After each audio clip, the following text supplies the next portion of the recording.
participant here, thank Mike Apperson again for his insights and the thought about switching to polyester liner as an opportunity here to be resilient as an industry in light of the challenges we're facing. It's really a pleasure now to be joined by Jeroen Diederich, who's the General Manager and Vice President of the Avery Dennison Label and Graphic Materials Business North America. Hi, Jeroen. Pleasure to have you. Thank you. Good to be here. Thank you for the opportunity. I know you've been running off planes and trains and automobiles, so it's great to have you join us today. And thought we'd just start off just as an introduction. If you can share maybe a little bit of your background, leading a big part of Avery Dennison now, but you also have a history in the paper industry, which I think is a bit relevant to some of the discussions today. Yeah. Well, thank you, Corey. Thank you for the opportunity. Indeed, a little bit small eyes as I just came out of the night flight from LA, but really a pleasure to be here.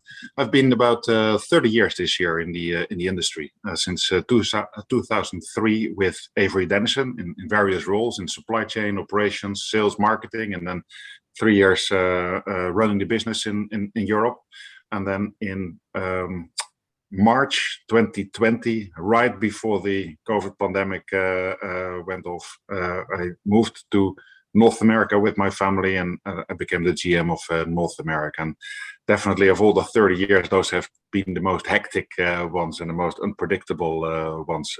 Before I joined Avery Dennison, I was indeed in the pulp and paper industry. I worked for what was originally Royal Dutch Paper Mills and later became Sappi, and I worked there also in various roles in Europe and in North America. Great. And your timing of your relocation to North America with COVID wasn't the best, but I'm glad that things are maybe getting back to normal and you can maybe have a better experience of living in North America, not in a COVID situation. Absolutely. So we are discussing various challenges today that are severe and are top of mind. But I'm of course pleased that the COVID pandemic seems more and more behind us, and that we can meet face to face and see customers, be in the plants, meet our colleagues in the offices, and so that's very important also in addressing all the challenges that we're having. I totally agree. Just Jeroen, just as some to put into some context, and I know, but I'm going to ask you the answers, the questions. Certainly Avery Dennison is the or one of the largest users and potentially producers of silicone-coated release liner, as a market leader in the label, graphics, tapes, and other application segments. Just as some context, not that you have to get too specific, approximately how much liner does Avery worldwide use or produce? Yeah, across the various businesses, so labels, graphics, reflectives, tapes, or industrial and healthcare materials, all in all together, it's approximately say 10 billion square meters. Yeah. So you're a major player. So it's a big quantity, and so therefore also these challenges are having quite an impact on us and our ability to service our customers. I can imagine. And any general idea in terms of how much of that is paper versus film liner? Oh, the vast majority is paper. The PET liner or the filmic liner is growing more faster than the paper liner, but the majority is still significantly on the paper. Yeah, also on filmic face products, they do not all have filmic liners. Some of them also have paper liners. So yeah, still the majority is paper liners. Yeah. We heard that from Mike Apperson before, who was talking about PET liner as a part of the resiliency of the industry as an option.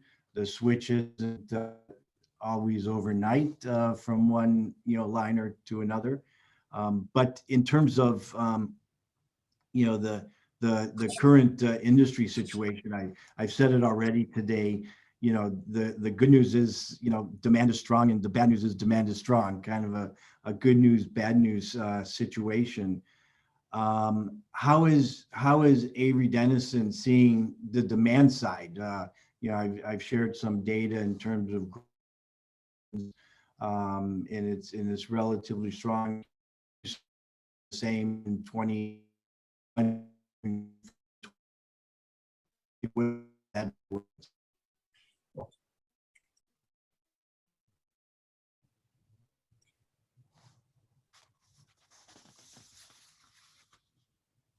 You're breaking up. Are you still there?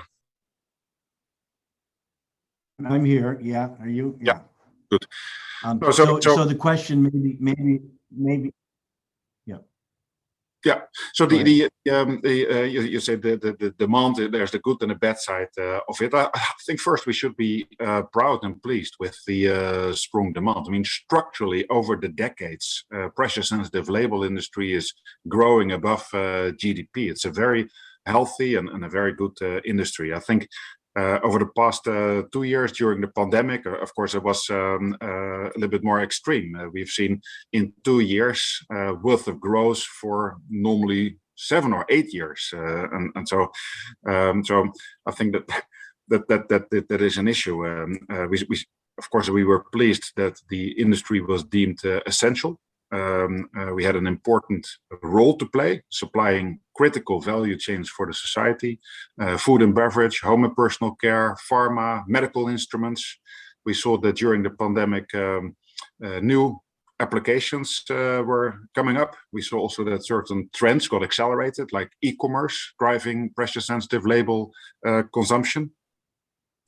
So I think, however, we need to realize that with that also comes responsibility. If you have such an essential role in the overall economy and in the society, that comes with responsibility, and that is where the bad side, if you will, comes. Already when this demand acceleration happened, the demand supply balance was very tight, particularly in paper and even more so in North America. Although the industry is very healthy, we've seen that in our supply base, there has been a lack of investments for a number of years. And again, particularly in the paper industry and in Europe. In Europe, we saw that several paper mills were able to allocate their capacity to either face paper or liner. In North America, that basically did not happen. In 2018, we saw the first plants moving capacity to other packaging materials. We saw some plant closures, and so the industry was not prepared for 20% growth, and that is the bad side. And I think that is an important lesson. We will talk later about the Finnish paper strike, and of course, we're all extremely frustrated and disappointed by that. But I think there's a more fundamental issue that we need to attract some of our supply base to invest and to drive innovation and to continue to make sure that we have a resilient supply chain and can fulfill this important role in the society supplying labels. Yeah, so yeah, bring up that's for another discussion or another whole forum is, aside from some of the disruptions we're experiencing now and over the last 2 years, some systemic issues in terms of the industry that are long-term quite important. As we look at the current situation with the strike in Finland, putting that aside for a second, there's been a series of disruptions that have affected the pressure sensitive and release liner industry over the last 2 years. I made a comment earlier, that we've seen more disruption in the last 2 years than you and I put together with our 30 years industry experience have seen in 60 years. So, as COVID-19 ended up actually in the end driving, demand growth for various reasons. In the beginning, there was a huge, period of erratic and fluctuating supply demand, dynamics that was causing some, uncertainties. In fact, no one really knew for about 3 to 6 months how it was going to turn out. It did turn out help driving some growth in the industry for reasons you've touched upon already. But in fact, there's also been weather-related disruptions in the U.S. Gulf states and other places that affected chemical manufacturing and resins and adhesive components.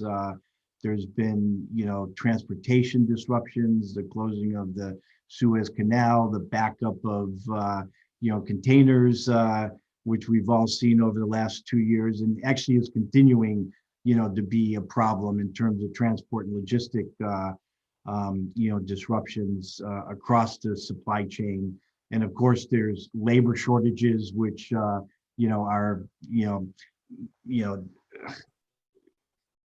seen in Europe and North America, just finding and hiring people and retaining people, both on the shop floor and the office. So a lot of different disruptions over the last 2 years. How has Avery responded to, this is a big and loaded question, I know, responded to some of these disruptions and are responding to them? Yeah, no, yeah, I think you summarized it quite well. I mean, felt almost like every week there was another challenge coming up. So if I categorize them, and let me start with that, of course, we stumbled also. It impacted us. And so I want to make sure that we're honest and transparent about that. I can talk, of course, about what we do in order to mitigate all that volatility. But yeah, we currently have also, as earlier discussed, 8 weeks lead time. So we are impacted by some of these challenges, but I think we take our responsibility as an industry leader, and we feel that responsibility to protect our industry, our customers and their business. So if I look at the various categories, the first one is on the overall capacity. Fortunately, in 2019, we already decided to invest in new coaters. And so over the past 2 years, we've added 2 new coaters in North America. We're currently adding a new coater in France, in Europe. We recently started up a new coater in India. We have started at the beginning of this year a new reactor. We are backward integrated and we make our own emulsion adhesive. So that is helpful because that is a reliable supply, at least. We have added a whole lot of slitters last year, this year again. So a lot of capacity and capability expansion. We've made a couple of acquisitions that we could discuss a bit later if you like. So I think from that perspective, we're in a good shape. Of course, it's not only the assets, you also need to staff those assets. And as you said, the labor challenges were significant, particularly in North America. Only in North America last year, we hired more than 750 people.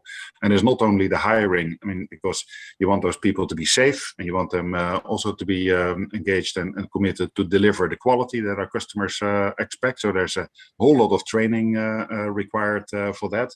But also on that piece, I feel that we have made a lot of progress. So, but those 2 factors are, of course, a little bit more in control.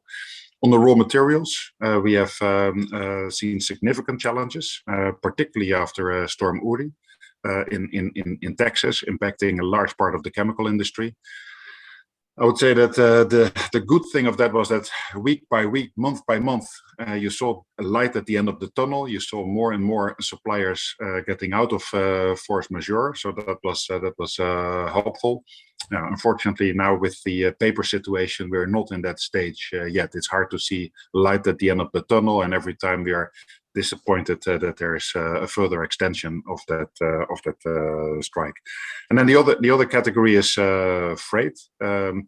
Of course, that's also a fundamental challenge, I would say, for the entire economy, not just for the label business. And I think that is also more structural and still to stay for a while. So we are expanding our supplier base. We are working closely together, fortunately, with suppliers and with customers in order to manage the situation. And yeah, of course, we appreciate particularly suppliers that are transparent, that are collaborative, and are not opportunistic. And yeah, I think that will also impact the longer relationship with those suppliers versus others. Yeah, and then of course there's ongoing volatility. We do scenario planning, but to be honest, the developments over the last 2 years were not exactly in our scenario planning exercises. Yeah, I'm just curious how you recruited, hired, and onboarded 50 in a COVID environment. So that's quite impressive in and of itself. So And I'm extremely grateful, of course, to the HR team, but also to the entire operations team, because all the other employees have to run a step more in order to help their colleagues to get on board and to train. So yeah, it was a massive undertaking. yeah, good. Now you brought it up regarding the most current disruption in the industry, the strike in Finland. Is this possibly the straw that breaks the camel's back, or has this string of disruptions that have been created, over the last 2 years, providing some, pretty significant headwinds to the industry, only being exacerbated by the strike in Finland? Yeah. So, I mean, we were clearly very disappointed, particularly after the last 2 challenging years. We were all aiming for having a little bit more stable environment, and we were expecting that by the middle of this year, we would get back to normal lead times and get into a more normalized situation. So we were clearly very disappointed. And I don't want to speak too much direct about the UPM strike. Of course, we do that in private conversations, and we clearly express what we think and yeah, how disappointed and frustrated we are. Again, I think it is important that especially large players in our industry take their responsibility. And of course, I understand that there can be a labor dispute, but we need to look at the bigger picture. And we have our customers, brand owners, even governments that are depending on these labels. So the impact is multiplied what the original root cause was of the problem. So. Nevertheless, I do think that our industry is resilient. I think we have a tremendous track record over the decades, almost 100 years that the pressure-sensitive label industry exists. I think that we have a tremendous track record also in innovation, in developing new products, and we have great opportunities to develop innovative solutions, to develop sustainable solutions. And so I don't think, as you call it, it's breaking the camel's back. I think there is I do see a perspective, but we need to together in the value chain.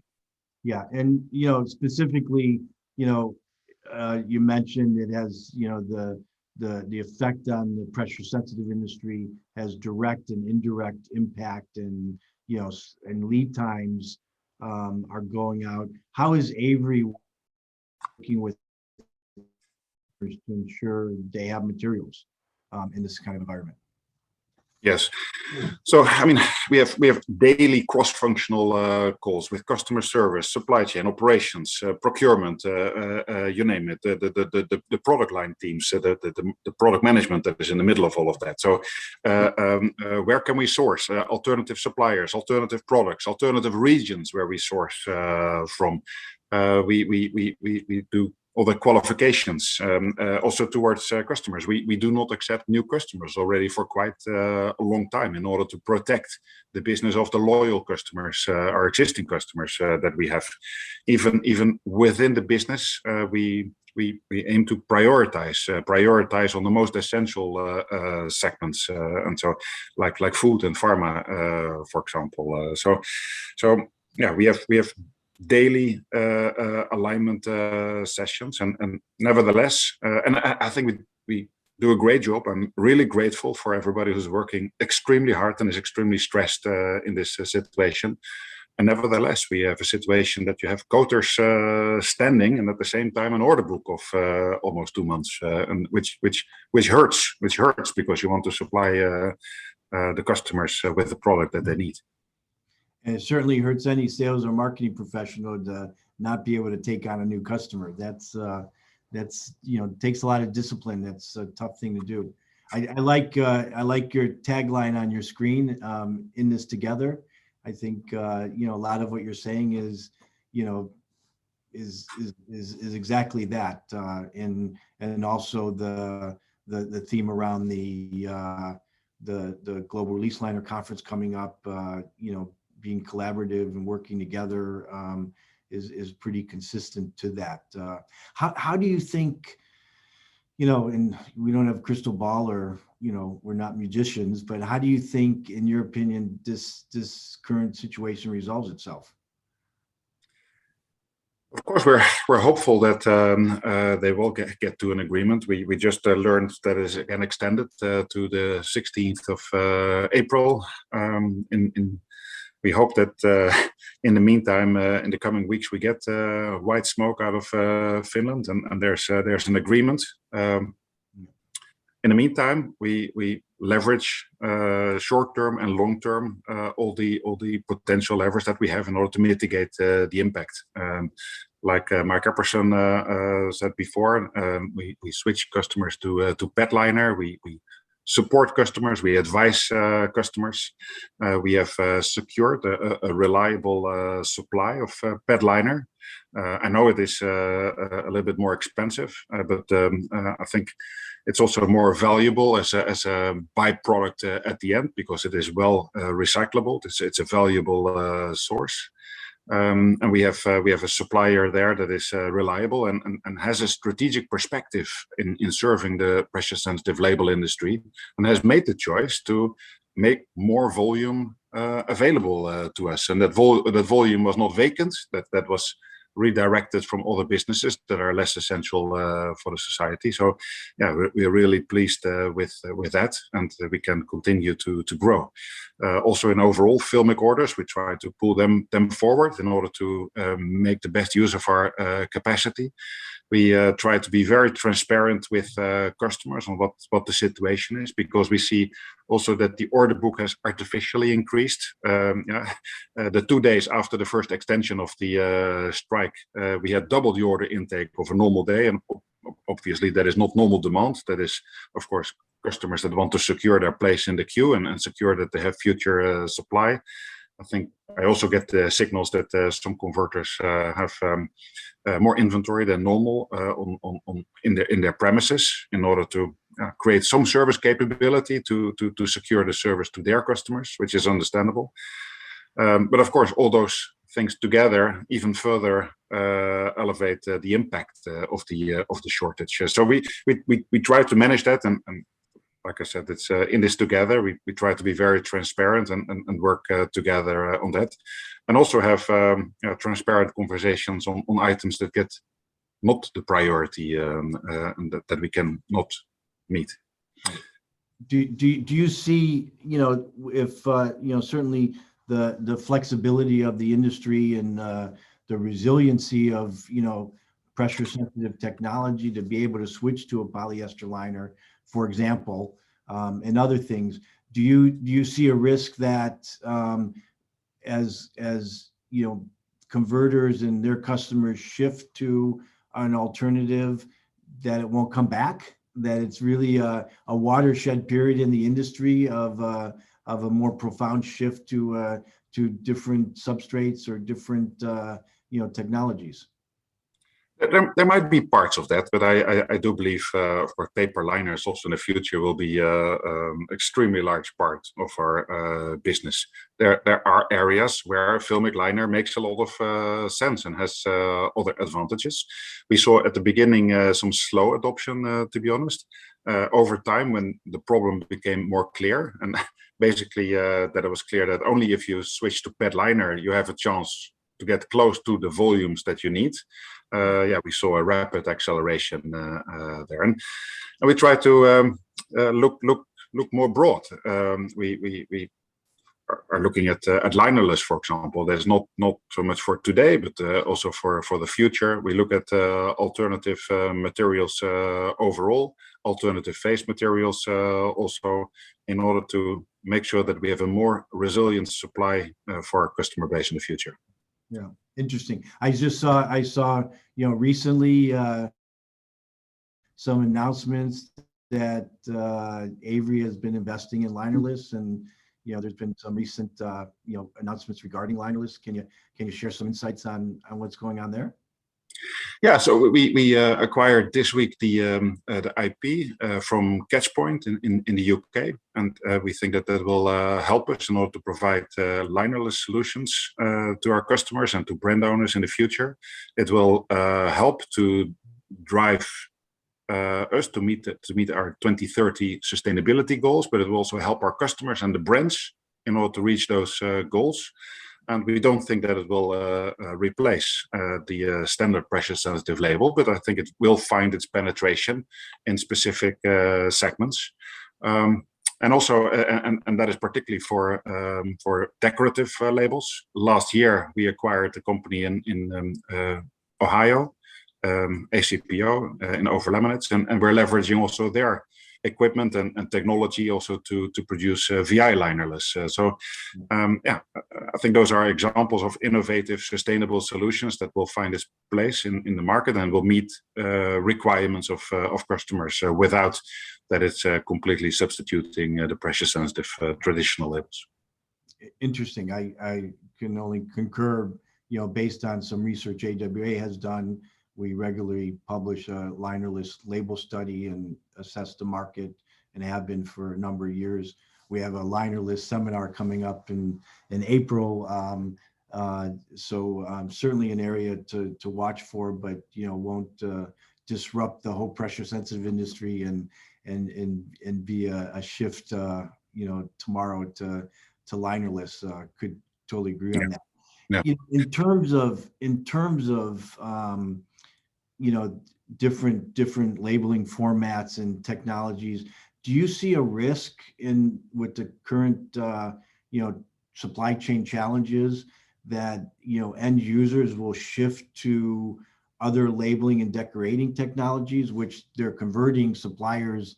Most of them have capabilities of producing shrink sleeve or even flexible packaging substrates that are direct printed, or even direct print to container, which is a technology that exists. It's not very widely used, but it does exist. Do you see a risk in some of these other non-pressure sensitive labeling and product decoration technologies being adopted? Of course, if the pain is harsh enough and if it's lasting long enough, there's clearly an incentive for brands or customers to try something else and develop innovative alternative packaging or decoration options.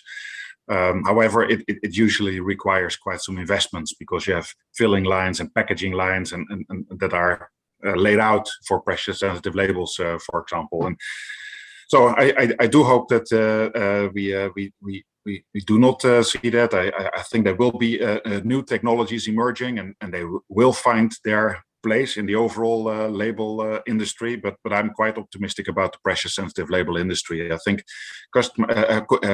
brands more and more want to secure shelf appeal. They also want to enhance the consumer experience at home. So also even with e-commerce, I think that the label will continue to play an important role.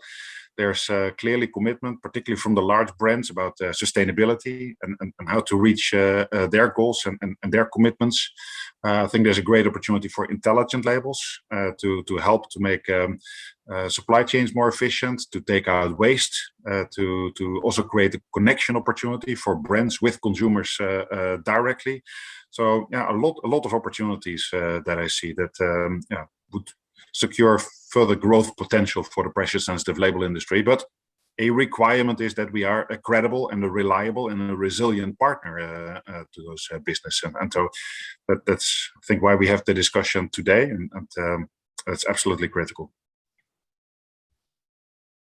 And so this pressure sensitive technologies is that hyper flexible, and there's a lot of innovation which is driven by companies like Avery Dennison. How is the strike and just the disruptions affecting the innovation process? Yeah, I mean, it's a bit double, of course. On the one hand, we're all in a kind of a firefighting mode and fixing today's problem. But at the same time, I would say we have quite a lot of team members focused on innovation as well, because we also need longer term solutions. And I look forward to present some of those together with our team at Label Expo later in September, or at your AWA conference in June in Barcelona. We have exciting new products to demonstrate, also recyclable products that are on par and become the standard, basically, instead of niche products at the premium. So yeah, I think we have interesting new products to share. Awesome. And I think you mentioned something earlier about some relationships with PET suppliers. If we see, you know, an uptick, and we are seeing it, in fact, even the research we're doing, you know, uptick in the growth of polyester liner in the label segment. It's also growing in other application areas too, like electronics and medical, et cetera. Do you think that there'll be enough capacity to cater to the potential demand? I think so. I mean, I'm really impressed with the strategic mindset of the key suppliers that we are working with. So there's one. I would encourage also the paper supplier on the face as well as on the liner to have a similar strategic mindset and to invest, because we are a healthy and a growing industry with lots of potential.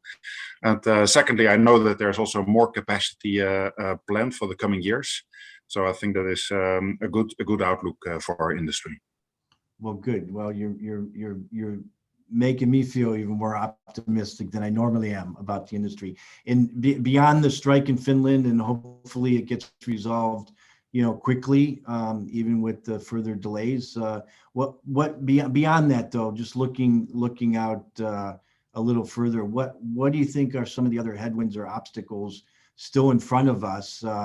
You know, for example, the expected dramatic increase in energy costs, which we're already seeing and will continue to see, I think, you know, until, you know, something changes in the social political environment and with Ukraine and in Russia, et cetera. Do you see any other obstacles that we can be aware with, and as we're in this together, and we need to collaborate more on working together to kind of overcome something, you know, down the pike? Yeah, so I think two things. One, inflation is definitely there. I think inflation is across the economy, I would say, and it's yeah, more extreme than I've ever seen in the 30 years. We have to pass on part of that inflation. Partly we were able to digest it ourselves. Partly we do need to pass it on. Otherwise, it's not sustainable for us as a company either. And it seems it's here to stay still for a while. I think that is closely connected with the volatility that we have seen over the past few years. And I think that we also need to learn how to work with that volatility. Yeah, the problem of today might not be the problem of tomorrow, but there will be something else. So we need to, in that aspect, it's very important that we are really resilient and do not only fix the problem of today, but are more robust and have more options for the future. So that is critical. And then the third one is sustainability. I think sustainability is really critical for us, but also for our customers and the brands. And we need to continue to drive innovation, reduce our carbon footprint. We have this week, by the way, published our 2021 integrated sustainability report, also with new commitments also for 2030. And yeah, our CEO is challenging us because, as he says, it's around the corner. Time flies, goes very fast. And so we take that very seriously, but it's also something that we cannot do by ourselves. We need to do it together with our partners in the ecosystem.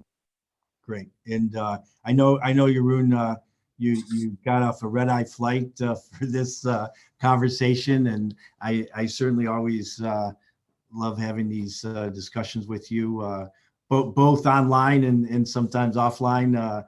privately. It's always makes me feel good to be part of this industry, and good to get your insights and your thoughts on various things. Anything else you'd like to get on the radar screen for the industry before we try to wrap this up? No, well, first of all, thank you again for the opportunity, and I like just what you said about our industry. We do have a special industry. I mean, we've been at both for 30 years now, and it's worth protecting, and it's worth investing in it. We have a healthy future ahead of us. We will overcome the challenges that we're facing today, and I would like to express a sincere thank you to our employees and also to the employees of our colleagues in the industry, our suppliers, our customers, for the collaboration and for the flexibility and the patience. And we are in this together. We are very committed, and we will figure this out. So great. Again, thank you, Jeroen. I would like to also thank our other speakers, Mike Apperson, Jean-Luc, Andrea, Lene and Jules from TLMI and FINAT for their inputs to the discussion on the resilience of the industry. We had around 300 participants joining us today. I think the number went up a little bit more than that over the last few hours before we went live, but like to thank everyone for their participation, and certainly the AWA staff that makes this all happen. It makes it easy for us to get up here and have a chance that make it easy for Francesco and AWA. I'd like to invite everyone to join us at the Global Release Liner Conference.